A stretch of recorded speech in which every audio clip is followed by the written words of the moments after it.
नाज़रीन अस्सलाम वालेकुम। सियासत टीवी के ख़ुसूसी प्रोग्राम ख़बर ख्याल में आपका खैर मकदम है। मैं मोहम्मद रियाज़ अहमद। नाज़रीन, आप अच्छी तरह जानते हैं कि हम अपने प्रोग्राम का आगाज़, चाहे वो ब्रेकिंग न्यूज़ हो, ख़ास खबरें हों या फिर खबर ख्याल हो, उसका आगाज़ प्यारे नबी सल्लल्लाहु अलैहि वसल्लम की हदीस मुबारक से करते हैं। आप ये भी अच्छी तरह जानते हैं कि रोज़नामा सियासत हर रोज़ अपने सफ़े आखिर पर एक हदीस मुबारक शाया करता है, जिसका मकसद आवाम की रहनुमाई होता है। नाज़रीन, हमने आपको चाँद की तारीख से वाकिफ़ करवाने का सिलसिला भी शुरू किया है। आज 10 रबीउल अव्वल 1448 हिजरी है। तो बहरहाल हम चलते हैं हदीस मुबारक की तरफ और आपको सुनाते हैं। हज़रत उस्मान बिन अबिल आस रज़ी अल्लाह तआला अन्हु से रिवायत है। वो फरमाते हैं कि उनकी वालदा मोहतरमा ने उनसे बयान किया, जब विलादत नबवी सल्लल्लाहु अलैहि वसल्लम का वक्त आया तो मैं सैयदा आमिना रज़ी अल्लाह तआला अन्हा के वहाँ हाजिर थी। मैं देख रही थी कि सितारे आसमान से नीचे की तरफ ढलक के करीब हो रहे हैं, यहाँ तक कि मैंने महसूस किया कि मेरे ऊपर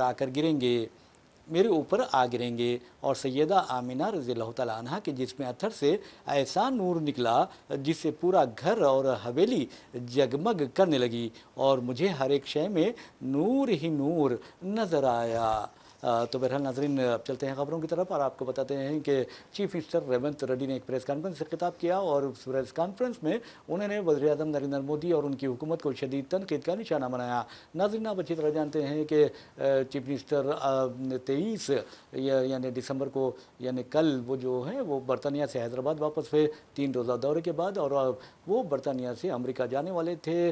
वाइब्रेंट तेलंगाना नहीं बल्कि राइजिंग तेलंगाना के डेलीगेशन को लेकर वो जाने वाले थे, ताकि वहाँ के तालीमी इदारों से और सरमायाकारों से मुलाकात कर सकें। लेकिन आपको बता दूं कि मोदी हुकूमत ने उन्हें अमेरिका जाने की इजाज़त नहीं दी। इस सिलसिले में उन्होंने कहा है कि मोदी हुकूमत ने तेलंगाना के 4 करोड़ आवाम के इज़्ज़त नफ्स को यानी सेल्फ रिस्पेक्ट को ठेस पहुँचाया है, उनकी तौहीन की है, और इसलिए की गई है क्योंकि वो कांग्रेस से ताल्लुक़ रखते हैं और रियासत में कांग्रेस की हुकूमत है। यानी चीफ मिनिस्टर रेवंत रेड्डी ने यह भी कहा कि मोदी जो हैं वो सिर्फ़ और सिर्फ गुजरात की हौसला अफजाई कर रहे हैं। गुजरात के चीफ मिनिस्टर को उन्होंने दौरे कनाडा और दौरे अमेरिका की इजाज़त दी वाइब्रेंट गुजरात के तहत, लेकिन हमें इजाज़त नहीं दी। इसका मतलब ये है कि मोदी तेलंगाना की तरक्की नहीं चाहते, तेलंगाना के आवाम की तरक्की नहीं चाहते, बल्कि सिर्फ गुजरात की तरक्की चाहते हैं। तो सज्जाद साहब, आप ये बताइए कि क्या चीफ मिनिस्टर ने जिस अंदाज में बात की है, आपको ऐसा नहीं लगता कि चीफ मिनिस्टर ने बिलवास्ता तौर पर वज़ीर आज़म नरेंद्र मोदी को हिंदुस्तान का वज़ीर आज़म नहीं बल्कि गुजरात का वज़ीर आज़म करार दिया है? जी बिल्कुल, देखिए जाहिर सी बात है कि तेलंगाना में सरमायाकारी के लिए वज़ीर आला अमेरिका जा रहे थे रेवंत रेड्डी जी जी। और रेवंत रेड्डी जो है चाहते थे कि तेलंगाना में जो है सरमायाकारी आए तो तेलंगाना राइजिंग तेलंगाना का उनका जो ख्वाब है वो पूरा हो। तो अब उसी बुनियाद के लिए वो जो है अमेरिका जा रहे थे और वहाँ कुछ सरमायाकारों से उनकी मुलाकात भी तय थी। बाज़ाब्ता जो है पूरी जो है 1 साल से पूरी इसकी प्लानिंग की गई थी, 1 साल से कम्युनिकेशन किया गया था बहुत सारे सरमायाकारों को, बहुत सारी जो है आईटी कंपनियों को और बहुत सारे यूनिवर्सिटीज़ को हैदराबाद में लाने की तैयारी थी और उनसे बातचीत के लिए राह भी हमवार कर ली गई थी। लेकिन अचानक जो है जब रेवंत रेड्डी पहुंच जाते हैं लंदन, हैदराबाद से निकल जाते हैं वो लंदन पहुंच जाते हैं, तो लंदन में उन्हें इस बात की इत्तला दी जाती है कि उनके अमेरिका के वीज़े को क्लियरेंस नहीं मिला है। तो आप इससे अंदाज़ा लगा सकते हैं। देखिए, 2 बातें हैं इसमें। एक तो ये है कि बीजेपी नहीं चाहती कि जो है रियासत में रेवंत रेड्डी या फिर कांग्रेस की क़यादत में कोई तरक्याती काम हो, और अगर तरक्याती काम नहीं होंगे तो अगले इलेक्शन में इन लोगों के मतलब एक कांग्रेस जब अगले इलेक्शन में आवाम के सामने जाएगी तो उसको जो है अपने को किसी काम को जाहिर करने के लिए उसके पास जवाब नहीं होगा। पहली बात तो ये है। दूसरी बात यह है कि बीजेपी चाहती है कि आने वाले इंतखाबात में बीजेपी तेलंगाना में जो है अपने मतलब एक अपनी हुकूमत बनाए, इसके लिए काम हो रहा है।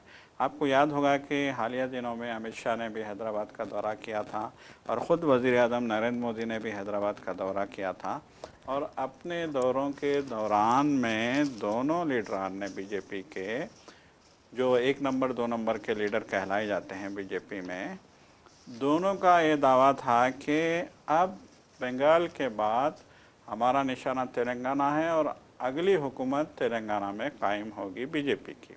ये जो है मोदी का भी दावा है, अमित शाह का भी दावा है। तो बहरहाल जो है मोदी, आप तो जानते ही हैं कि मोदी जब यहाँ आए थे हैदराबाद में, एक जलसे से ख़िताब कर रहे थे, तो उन्होंने बाज़ाब्ता सरेआम स्टेज पर मौजूद यहाँ के चीफ मिनिस्टर रेवंत रेड्डी को उन्होंने कहा था कि हमसे जुड़ जाइए तो आपका भला होगा। मतलब खुलेआम धमकी भी दी डंके थी। की चोट पे जो है उन्होंने, ये कह सकते हैं हम कि उन्होंने, देखिए रेवंत रेड्डी ने यही कहा था कि हमारा जीएसटी का पैसा बाकी है और जो हम यहाँ तरक्याती कामों में लगाना चाहते हैं, मगर मरकज़ी हुकूमत वो पैसा देना नहीं चाहती या दे नहीं रही है, ये रेवंत रेड्डी का कहना था।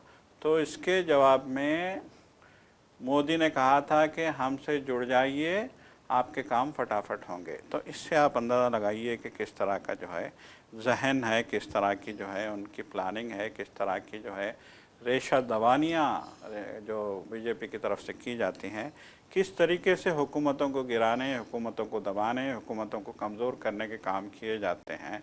तो हम रेवंत रेड्डी के दौरे को इजाज़त ना देने के दफ्तर ख़ारिजा के इस अमल को भी इसी पस मंज़र में देखेंगे और हम समझेंगे कि बीजेपी नहीं चाहती कि इस मुल्क में कहीं भी कांग्रेस पार्टी जो है ताकतवर बने।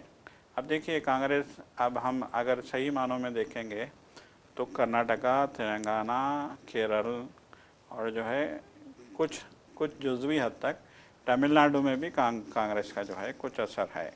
जैसे कि हम जानते हैं कि तमिलनाडु में जो नई हुकूमत बनी है, उस हुकूमत को मतलब एक सपोर्ट, कांग्रेस की बैकअप सपोर्ट है।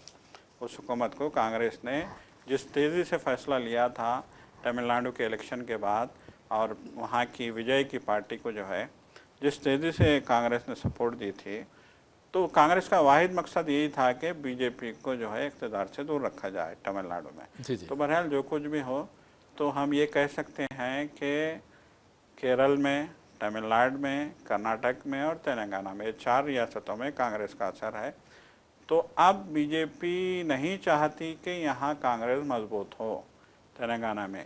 यही वजह है कि तरक्की के किसी भी मकसद को बीजेपी कामयाब होने देना नहीं चाहती, और इसी पस मंज़र में हम इस दौरे की मनसूखी को भी देखेंगे और रेवंत रेड्डी की इस तकरीर को भी देखेंगे। बहरहाल नाज़रीन, आपको बता दूं कि जहाँ तक कांग्रेस का सवाल है, कांग्रेस में अज़्म और हौसले की कमी है। और दूसरी अहम बात यह है कि कांग्रेस उन लोगों को अहमियत नहीं देती जो कांग्रेस की मदद करते हैं। कांग्रेस ख़ास तौर पर देखिए कि तेलंगाना में मुसलमानों को कांग्रेस की तरफ लाने में किस कदर अहम किरदार अदा किया था सियासत ने, ये आप अच्छी तरह जानते हैं। लेकिन आपने देखा कि किस तरह के हालात पैदा किए गए और कैसे हालात पैदा किए। कांग्रेस गद्दारों को अहमियत देती है और जो वफादारों को नज़रअंदाज कर देती है। और इसी वजह से मैं समझता हूँ कि कांग्रेस मार खाती है। और दूसरी अहम बात यह है कि बीजेपी की तरह इक़्तिदार रियासतों में अगर इंतखाबात होते हैं तो बीजेपी कामयाब होती है, और किसी की हिम्मत नहीं होती कि वहाँ पर कामयाबी हासिल करे। तो फिर कांग्रेस की तरह इक़्तिदार रियासतों में क्यों बीजेपी कामयाबी हासिल करती है, ये सोचने वाली बात है। अब अंदाज़ा कीजिए, रियासत तेलंगाना में 2023 के इंतखाबात होते हैं, कांग्रेस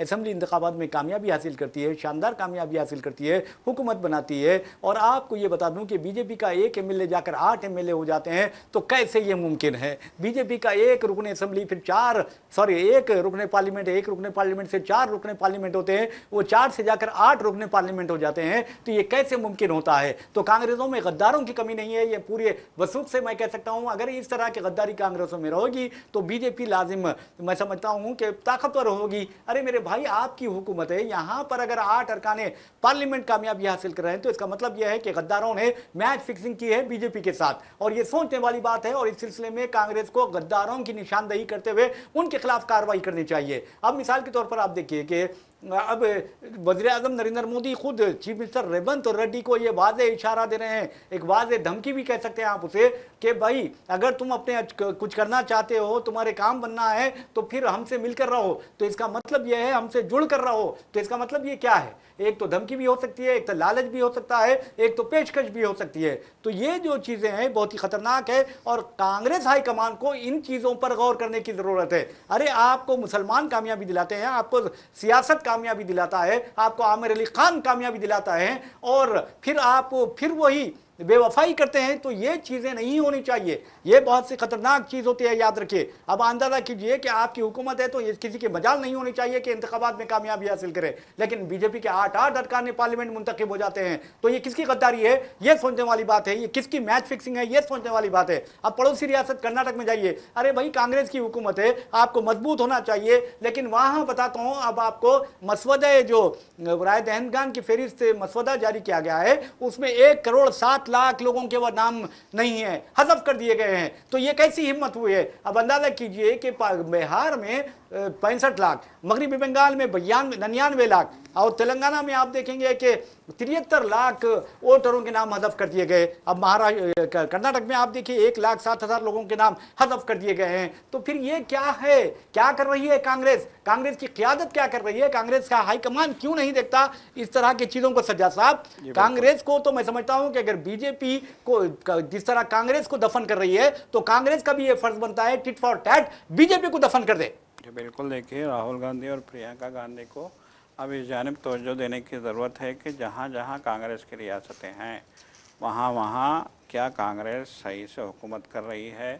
और देखिए राहुल गांधी डंके की चोट पे कहते हैं कि हमारी लड़ाई नज़रिए से है, बीजेपी के नज़रिए से, आरएसएस के नज़रिए से। अरे अपने आप को बचाओ मेरे भाई। बिल्कुल, तो आपकी लड़ाई बीजेपी और आरएसएस के नज़रिए से है, तो आपको ये भी देखना चाहिए कि ये क्या हो रहा है। आप देखिए ज्ञानेश कुमार आज लखनऊ पहुंच गए, वक्त से पहले जो है इलेक्शन करवाने की पूरी प्लानिंग शुरू हो गई है। देखिए शक्कर महंगी हो गई, प्याज महंगी हो गई, चावल महंगे हो गए, अब गेहूं की बारी है, और तोते उड़े हुए हैं बीजेपी के। और बीजेपी नहीं चाहती कि महंगाई अपनी इंतहा को पहुंचने का असर यूपी में हो। तो इसीलिए ज्ञानेश कुमार वहाँ पहुँच गए। अब लगता है 1 महीने 2 महीने में वहाँ इलेक्शन करवा दिए जाएंगे, ऐसा मालूम हो रहा है। तो बहरहाल जो है बीजेपी एड़ी चोटी का जोर लगा रही है अपनी ताकत बचाने, अपनी हुकूमतें बचाने के लिए, और कांग्रेस अपनी हुकूमतों को कमज़ोर कर रही है। जहाँ आवाम ने कांग्रेस को मैंडेट दिया, जहाँ आवाम ने कांग्रेस को ताकतवर बनाया, अगर वहीं कांग्रेस के बैठे हुए लीडर अगर आवाम की जो है भरोसे के काम नहीं करेंगे, आवाम की तायद के काम नहीं करेंगे, आवाम की जो है आवाम के मतलब मुताबिक काम नहीं करेंगे, और जिन लोगों ने कांग्रेस को मजबूत बनाने में अपना किरदार अदा किया है उनके काम नहीं करेंगे, तो फिर जो है आगे अल्लाह हाफिज़ है। देखिए पहले ही बहुत कमज़ोर हो चुके हैं कांग्रेस, और फिर ये अगर जो है दरूने खाना अगर इस तरह के जो है साजिशें होते हैं, इख्तलाफात होते हैं, तो फिर आगे क्या होने जा रहा है, क्या हो रहा है, कोई नहीं कह सकता।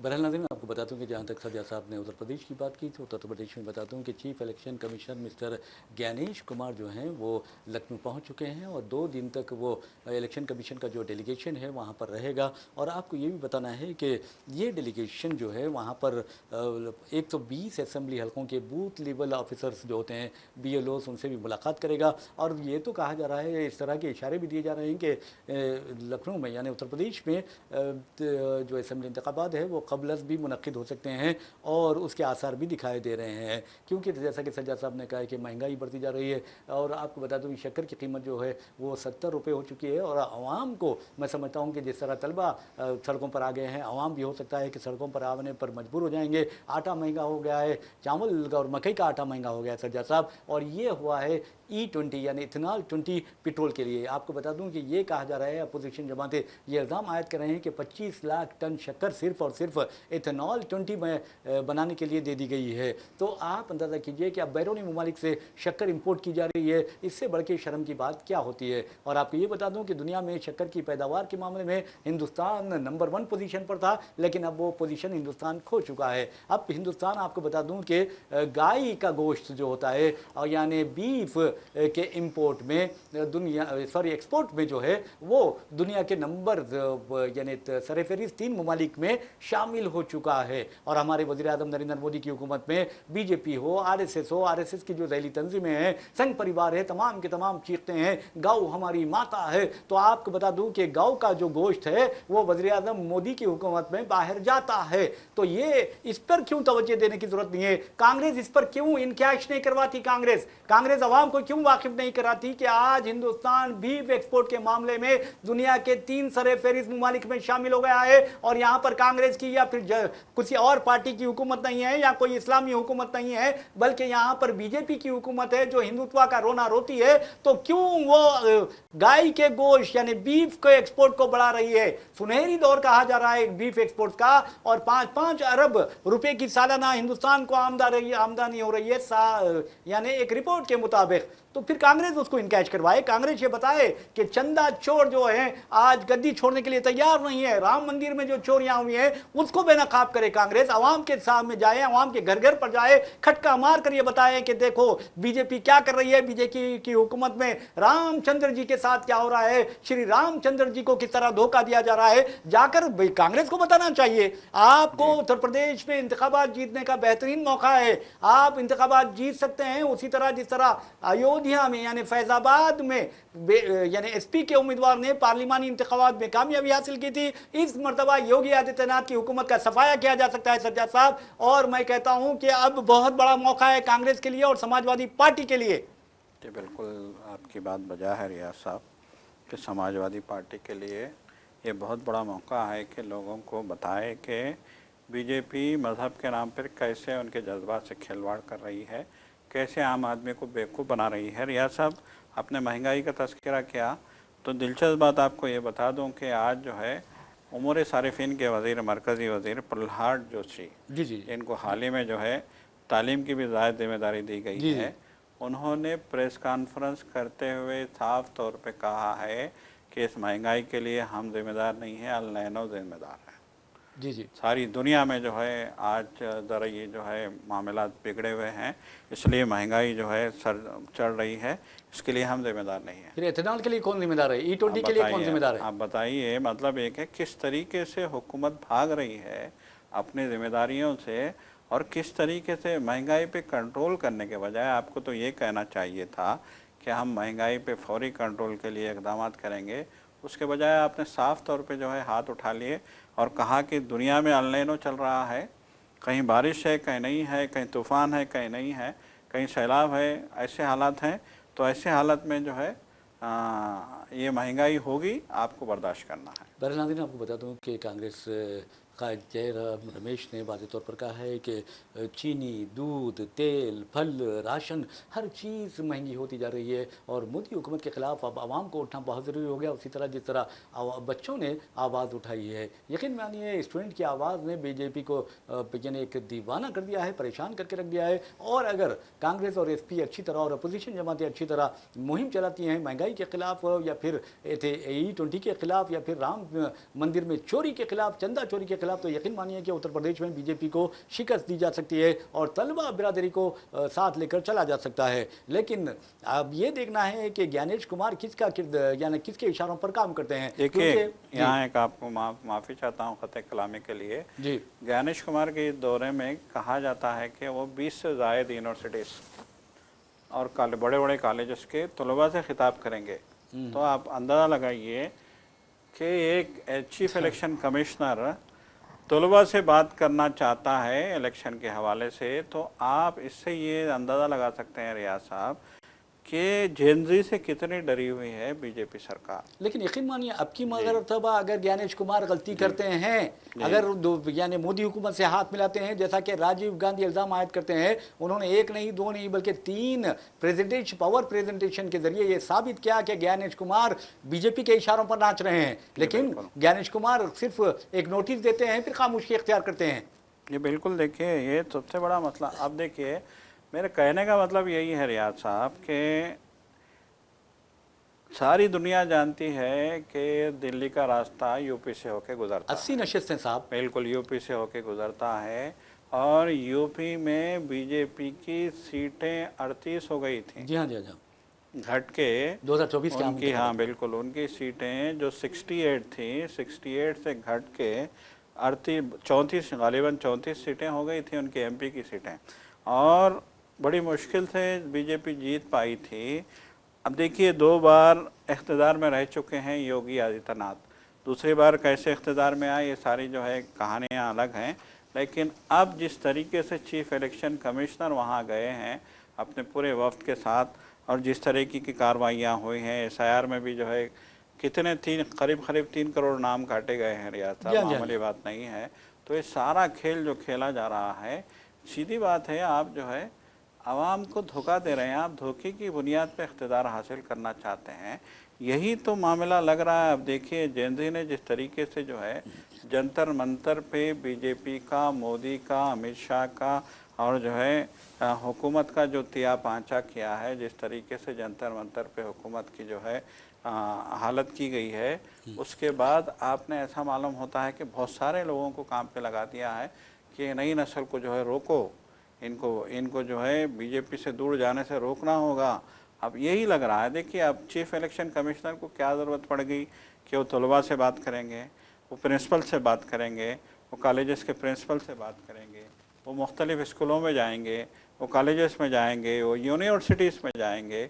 तो आपको क्या ज़रूरत पड़ गई भाई यूनिवर्सिटीज़ का? आप तो इलेक्शन कमिश्नर हैं, चीफ इलेक्शन कमिश्नर, आप देखिए आप वोट का क्या हाल है, वहाँ पे कितना स्टाफ चाहिए, कितनी सिक्योरिटी चाहिए, कितने जो है बूथ हैं, क्या कहीं वोट चोरी हो रहे हैं, वोट चोरी कैसे, शफाफियत कैसे लानी है, आप इस पे काम कीजिए। आपको जो है ये तलबा से मिलना, यूनिवर्सिटी के स्टूडेंट से मिलने की क्या ज़रूरत पेश आई? तो बहरहाल जी बिल्कुल, बहरहाल ये एक बहुत बड़ा जो है सवाल है, और ये बहुत बड़ा सवाल राहुल गांधी जिस तरीके से छात्रों की गूंज के नाम से वो जो है मुहिम चला रहे हैं मुख्तलिफ शहरों में, और राहुल गांधी को रिस्पांस भी बड़ा ज़बरदस्त मिल रहा है। तो इससे ऐसा मालूम होता है कि बीजेपी बौखलाहट का शिकार है। बहरहाल नाज़रीन, एक और खबर की जानिब चलते हैं और आपको बताते हैं कि अमेरिका में हैदराबाद के एक तालिब इल्म ने खुदकुशी कर ली है। आपको बता दूं कि उस तालिब इल्म के बारे में कहा जाता है कि एमएस करने के बाद उसने 4 माह तक मुसलसल जो है वो रोज़गार की तलाश की, रोज़गार उसे हासिल नहीं हो सका, मायूस हो गया और मायूसी के आलम में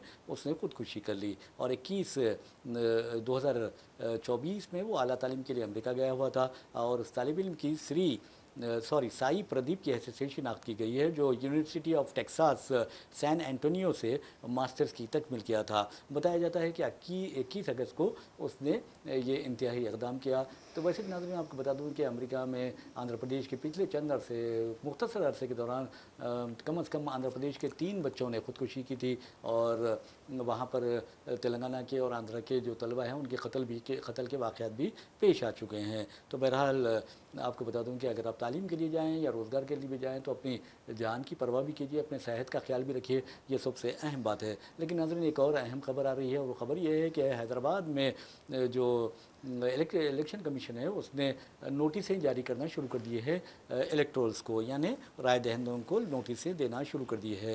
हैदराबाद में 12 लाख से ज़्यादा लोगों को नोटिसें मिलने वाली हैं। वैसे भी नाज़रीन, आपको बता दूं कि जहां तक हमारे chief electoral officer Sudarshan Reddy का सवाल है, उन्होंने हज़फ शुदा राय दहिंदों की फहरिस्त जारी की। तमाम अजला में आपको बता दूँ हैदराबाद सर फहरिस्त है, यानी डिलीटेड नेम्स के लिए मामले में हैदराबाद नंबर 1 पे है। रियासत में 73 लाख 39,235 राय दहिंदों के नाम हज़फ किए गए हैं, जिनमें से जैसा कि मैंने कहा कि हैदराबाद का नंबर 1 है पोजीशन, तो 19,41,444 राय दहिंदों के नाम हैदराबाद में हज़फ किए गए हैं। जुमला तेलंगाना में आपको बता दूं कि 3,38,448 राय दहिंदे थे 10 जून 2026 तक। अब घटकर वो आपको बता दूं कि 2,64,87,213 हो गए हैं। इस तरह राय दहिंदों की तादाद में 21.7 की कमी आई है, यानी 21% राय दहिंदों की तादाद